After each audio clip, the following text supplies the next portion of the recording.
Morning, everyone. It's Reject here. Oh man, it's 7 o'clock as the moment I'm recording this is. So sorry about the background.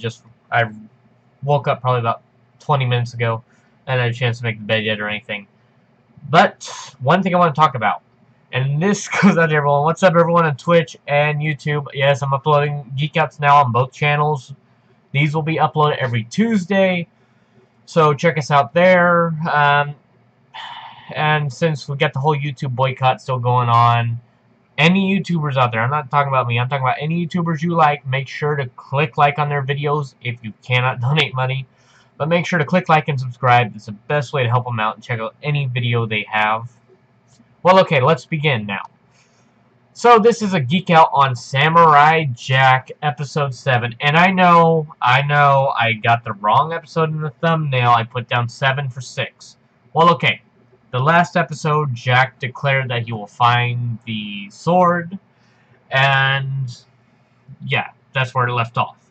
Ashi had just fully turned good, and this one we actually find out what happened to the sword, and it shows what happened to the last time portal too, and where Jack breaks. This is the major lore, the filling in gap between Season 4 finale and the beginning of Season 5. That's the gap between it. And oh man, what I can say about it is it's actually handled pretty well for how Jack broke. He was pushed to the edge. When he finally did something, he realized he did the wrong thing, and in matter of fact, instead of it being a great battle, he, in his breaking moment, actually lost the sword. Well, okay, I'm not going to mention that part because, oh my god, I had a tear during that scene there. But okay, let's go on. Next thing what happened was this. Jack and Ashi went down to this hole where the time portal used to be, and they couldn't find the sword at all. They couldn't find it, they keep going down, and they sort of show the flashbacks to what happened to the sword. Well, they finally get to the bottom of there, can't find it all, they get back up, and Jack says, no, I don't know how long this will take me, and he walks off to the cliff, meditates, and sure enough, you see this weird adventure going on, while Ashi's having her own story. Well, what's happening is someone informed that Jack is at the top of that mountain. So this army comes running through. And remember how I said last episode, Ashi was Bae? Oh my god, you don't want to betray this woman here, folks. If you She takes on an army. And I'm not talking about a small army, like, oh, there's only like 100 people. No. You know Lord of the Rings, the fight scene where they had there against the whatever the hell, I forgot their names. I haven't seen Lord of the Rings in a couple years now. But the huge army scene you see there, basically they got that group coming up this hill. She grabs one, knocks him off the cliff. These guys are holding spears on the ground, so these guys who are coming up there are having their men getting punctured by the spear. And she destroys them. She doesn't even kill them. She destroys them. She annihilates them all. And this scene here is simply amazing to see, because you wonder, is Ashi fully good? Will she turn back to evil?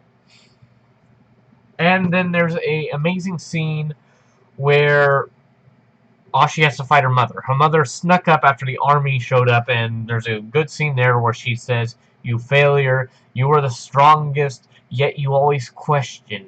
You should you should never question us." It's a perfect cult type thing, don't question us. We know everything. You know nothing. Shut up, Jeff.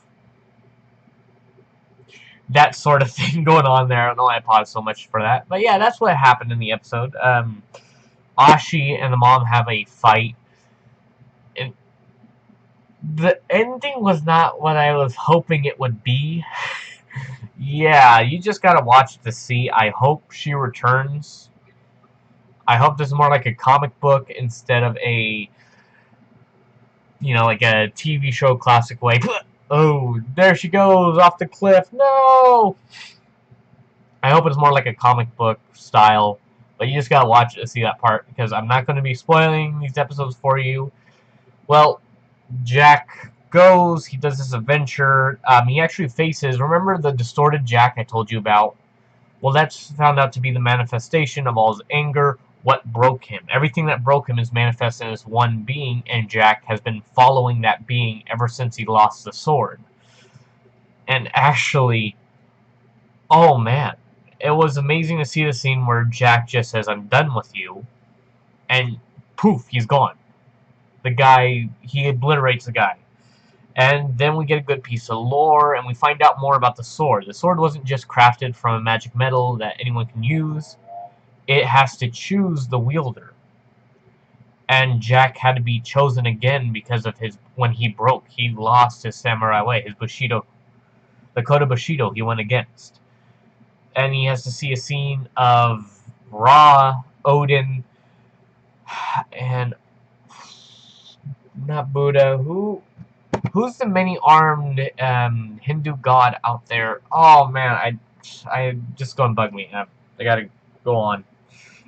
They say, okay, and if you don't know the lore of it, basically these three guys here, Ra, Buddha, Ra, the Hindu god, blue god, multiple arms, and Odin were the guys who fought the darkness, which Aku was formed from originally. I assume they're the ones who blessed the weapon, and that's why they showed up to return the sword to him. Only problem is this: the whole series we've been seeing, the grizzled, bearded Jack, oh, I've been through hell and back. We're back to that guy. And actually, it wasn't that great. I'm sitting there thinking, was he going to cut the beard back, keep the hair some, or like keep the beard cut down some? No, he doesn't. Oh my god, he doesn't. Uh, it doesn't really do that. And this episode isn't really filler. I don't think this series is going to have any filler whatsoever to it. Just because of the way they're doing it all. But still, I don't really know. Hey, guy, and I'm ready for next episode. It seems great. Because now he's going after Aku. The only thing I hope they do, and I really wish they do, because Genndy Tartakovsky, I know you've been building it up this way, it appears. And you know what? You gotta bring back the people he saved as the army to fight with Jack, to fight along Jack. Because you can't just have the one samurai going in there slashing everyone. This one is based, the series you're making is based off of Jack taking on an apprentice, basically, an ashi, teaching someone the right way instead of the way she was taught, showing her the truth. And if you simply end this series with a huge army coming in there, following Jack, they fight the beings against, Aku's soldiers, and Jack goes in there to kill Aku, that would be amazing. The only thing I really say is, please don't let this be the last season. I'm too hooked. I want to know what happens after Aku's dead and what happens there. Don't let it be, man. I mean, come on, you gotta spin off something out there. But okay, guys, I guess that'll be it for now. It's been a Reject Geek Out. We do this every Tuesday on my channel. I'll be doing this. I do Samurai Jack one each week. So, yeah, come check me out then. Tuesdays, usually about 1, 2-ish. So, guys, see you next time here on Rejecting Gamers. Make sure to click like and subscribe if you like what you saw.